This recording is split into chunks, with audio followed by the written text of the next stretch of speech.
Ya, arus balik usai liburan Natal dan Tahun Baru di Bandara Soekarno-Hatta terus meningkat. Momen kedatangan para wisatawan ini dibarengi dengan kebijakan pemerintah dalam pencabutan PPKM. Dan untuk mengetahui bagaimana kondisi protokol kesehatan di Bandara Soekarno-Hatta, kita terhubung dengan jurnalis MGN Sarah Ruhendi. Selamat siang. Sarah, di tengah banyaknya wisatawan usai berlibur di Bandara Soekarno-Hatta, bagaimana protokol kesehatan yang diterapkan di Bandara Soekarno-Hatta? Iya, Jason, baik. Saat ini saya sudah berada di Terminal 3 Keberangkatan Internasional Soekarno-Hatta. Jika kita melihat sejak tadi pagi ini keadaan cukup lenggang jika dibandingkan pada penerbangan domestik. Ini mana penerbangan internasional ini baru mencapai 20 hingga 30% dibandingkan penerbangan domestik yaitu 70%. Untuk untuk total penerbangan pada hari ini dari penerbangan internasional ini ada 157 penerbangan yang terbagi dari 78 kedatangan dan 79 keberangkatan dengan total penumpang yaitu mencapai 29.860 penumpang. Sejak tadi kami di sini melihat sebagian besar masyarakat atau calon penumpang yang ada di Bandara Internasional Soekarno-Hatta ini sebagian masih menggunakan masker dan sebagian tidak. Hal ini juga mengacu pada arahan Presiden yang dimana menyebutkan bahwa masyarakat harus tetap berhati-hati dan waspada akan adanya COVID meskipun PPKM telah dicabut. Adanya himbauan dari Presiden untuk tetap memakai masker di keramaian maupun di tempat tertutup dan juga melakukan vaksinasi secara berkala untuk mengantisipasi adanya terjangkit COVID-19. Jason.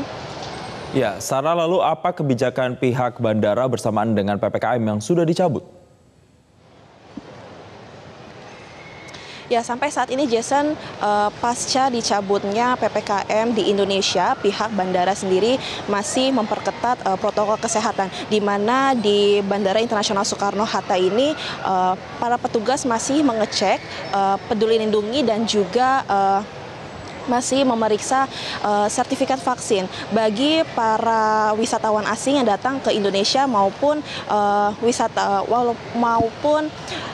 masyarakat warga negara Indonesia yang melakukan perjalanan internasional.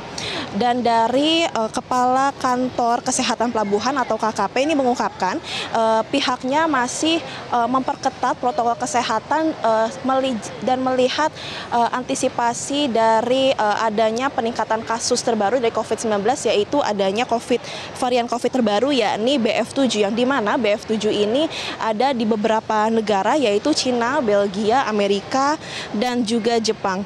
Melihat adanya variasi COVID terbaru yang saat ini pihaknya ini telah melakukan surat edaran kepada seluruh maskapai penerbangan di Bandara Internasional Soekarno-Hatta dan juga otoritas bandara tentang pengetatan protokol kesehatan di sini. Tadi yang sebelumnya juga saya telah sampaikan penerapan protokol kesehatan semakin digiatkan dengan adanya aplikasi Peduli Lindungi yang saat ini masih digunakan dan juga sertifikat vaksinasi yang masih dicek oleh pihak bandara. Dan juga dari pihak KKP sendiri nantinya akan melakukan screening terhadap variasi atau gejala-gejala baru dari COVID-19 yaitu BF7. Nanti deteksi dini ini akan dilakukan pada saat masuknya wisatawan asing ke Indonesia dan jika apabila wisatawan asing tersebut terjangkit atau mengalami gejala-gejala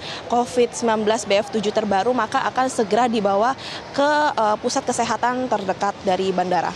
Jason, kembali ke Anda. Baik, terima kasih Sarah Ruhendi melaporkan langsung dari Bandara Soekarno-Hatta dan selamat bertugas kembali.